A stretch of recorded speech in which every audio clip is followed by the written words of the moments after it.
اللہ نے تو پہلے سے وعدہ لے لیا تھا، پہلے سے وعدہ لے لیا تھا کہ تاجدار کائنات صلی اللہ علیہ وسلم پر ایمان بھی لانا اور ان کی شان کے ڈنکے بھی بجانا۔ جو ڈنکے نہیں بجائے گا، جو ان کی شان کے ڈنکے نہیں بجائے گا، وہ مجھ سے دھوکہ کرے گا۔ اللہ فرماتے میرے وعدے کو توڑے گا۔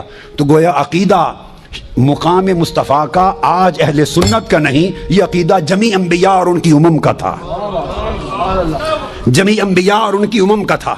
اب آپ کے ذہن میں سوال آ سکتا ہے کہ قرآن مجید نے جو بات کی کہ ڈنکے بجانا اور ان کو بیان کیا گیا، کیا اس کا ثبوت آج بھی ملتا ہے بائبل میں؟ تو یہ آج کی بائبل کوٹ کر رہا ہوں کہ کیا ڈنکے بجانے ہیں۔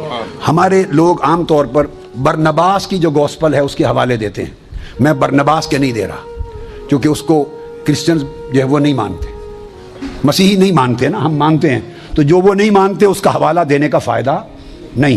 میں جو پریولنٹ جو اویلیبل بائبل ہے اور نیو ٹیسٹمنٹ ہے اس وقت جو ہر ایک کے ہاتھ میں، اس کا حوالہ دے رہا ہوں، برنباس کا نہیں۔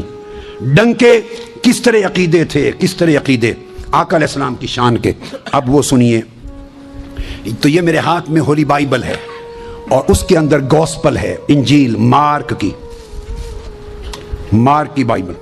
اس میں پہلے تو حضرت یحییٰ علیہ السلام کہتے ہیں، وہ فرماتے ہیں John announced someone is coming soon who is greater than me, and so much greater that I am not even worthy to stoop down like a slave and untie the straps of his sandals۔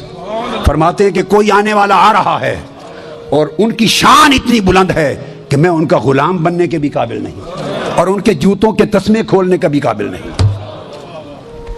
ان کے جوڑوں نالین کے تسمے کھولنے کے بھی قابل نہیں۔ یہ mark اور اس کی جو ورس ہے وہ نمبر 3 ہے، ورس نمبر 1:7۔ اچھا، پھر وہ بیان کرتے ہیں but someone is coming soon who is greater than I am, so much greater than I am not even worthy to be a slave and untie the straps of his sandal۔ یہ Luke اس کا حوالہ آیت ان کی 3 اور 3 کے بعد اس کا number 15۔ اسی طرح یہ بیان ہو رہا ہے اور پھر وہ بیان کرتے ہیں you also must be ready۔ پھر سیدنا عیسیٰ علیہ السلام بیان کرتے ہیں، یہ بائبل ہے، یاد رکھ لیں، اور گوسپل اس کو ریڈ اینڈ بلیک کہتے ہیں۔ جو عیسیٰ علیہ السلام کے کلمات ہیں ان کے کلمات سرخ انک میں لکھے گئے ہیں، جو ان کے کلمات جو بقایا ہیں وہ بلیک میں ہیں، جہاں سرخ کلر ہو وہ عیسیٰ علیہ السلام کے کلمات ہیں according to Bible and gospel. اچھا، گوسپل میں عیسیٰ علیہ السلام فرماتے ہیں اب یہ جو وعدے لیے گئے تھے لَتُبَيِّنُنَّهُ، اب وہ وعدے قرآن سے سن چکے، اب آج کی بائبل بیان کر رہی ہے، کہتے you also must be ready all the time for the son of man will come when least expected۔ اب بعض لوگ مراد لیتے ہیں چونکہ وہ احباب کے سے مراد عیسیٰ علیہ السلام ہے، تو عیسیٰ علیہ السلام کو وہ سن آف مین نہیں مانتے، ان کو تو سن آف گاڈ مانتے ہیں۔ اگر وہ سن آف مین مان لیں تو سارا عقیدہ ہی ختم ہو گیا نا ان کا۔ وہ حضرت عیسیٰ علیہ السلام کو، یسوع مسیح کو سن آف مین نہیں مانتے، ان کو سن آف گاڈ، پوری گوسپل میں ہر جگہ ان کا ذکر سن آف گاڈ کا آتا ہے۔ اب عیسیٰ علیہ السلام خود فرما رہے ہیں، فرمایا for the son of man will come when least expected, تیار رہو خدا کا بندہ آ رہا ہے۔ یہ عیسیٰ علیہ السلام فرما رہے ہیں coming of son of man, اس کا ٹائٹل یہ ہے coming of son of man. اور پھر یہی چیز پھر آپ کہتے ہیں if you love me obey my commandments and I will ask the father and he will give you another advocate who will never leave you. اگر میرا کہنا مانو تو میں عرض کروں گا خدا میرے بعد ایک تمہیں نیا مددگار عطا کرے گا جو خدا کے حضور تمہاری وکالت اور شفاعت کرے گا، and he will never leave you، وہ خاتم النبیین ہوگا، قیامت تک انہی کی نبوت اور رسالت رہے گی، یہ ختم نبوت، he will never leave you، قیامت تک اسی کی نبوت اور رسالت رہے گی، and he is the Holy Spirit who leads into all truth۔ پھر بیان کرتے ہیں and remember my words are not my own، what I am telling you is from the Father who sent me۔